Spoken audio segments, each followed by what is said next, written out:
PsychEO, Fit Money CPA, uh, where Vet Med meets smart business. Hope you guys are having a great Wednesday. Just wanted to pop in here, and again, we're talking about the new law that's been signed by the president, and it's the One Big Beautiful Bill Act. I don't know why they say Bill Act, but they do. So we're going to go with that.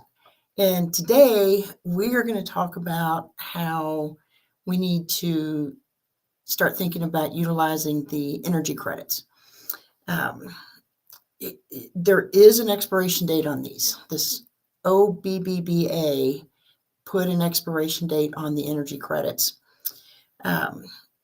It's a game changer. As you know, we're getting away from the climate control, climate change,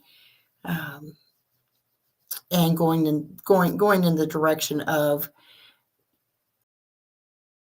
let's not use energy. Let's not use the energy credits.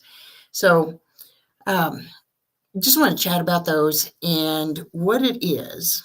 It was signed into law on July 4th of 2025, and it replaced the Inflation Reduction Act. Now that was a bill that was an act that was signed into law on August the 16th of 2022. So I guess we had a happy birthday the other day, and now we don't.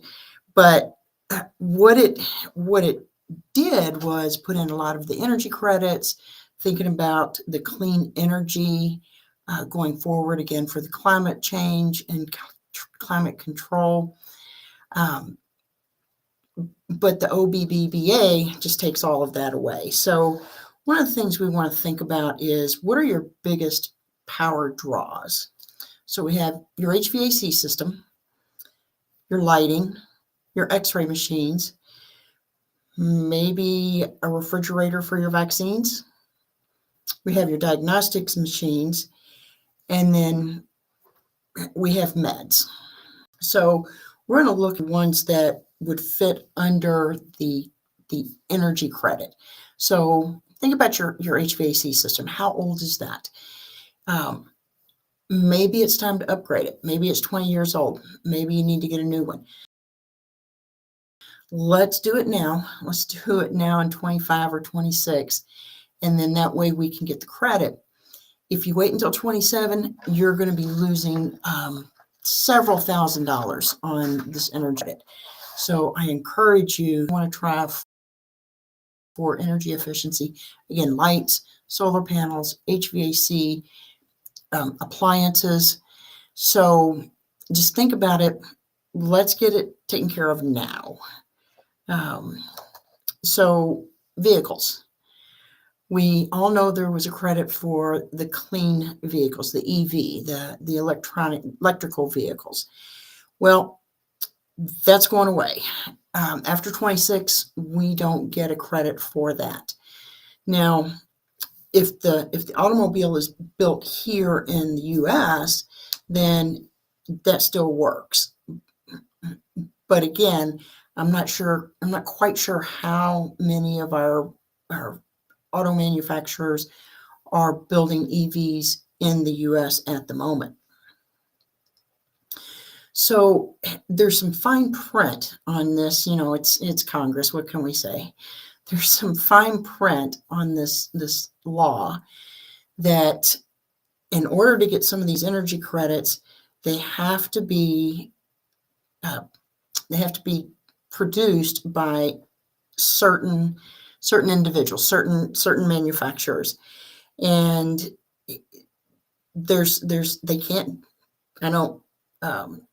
If they're foreign, again, you may lose some credibility, some credits, some eligibility, but make sure if you are going to purchase these that you talk to your vendor and that they are within the guidelines for this energy credit.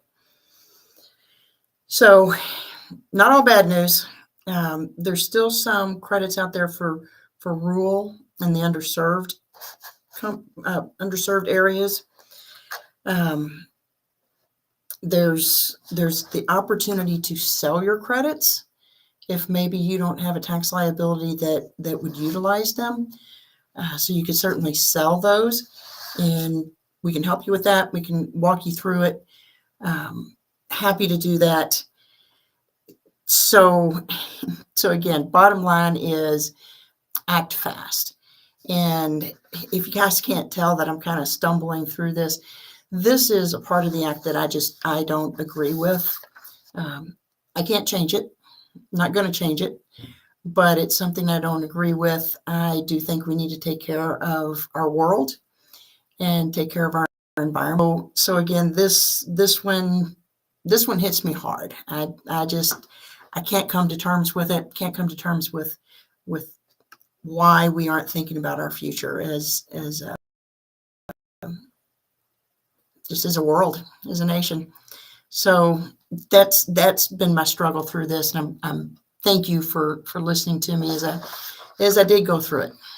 So just remember, you run the practice, we run the strategies. Dream. Talk to you later.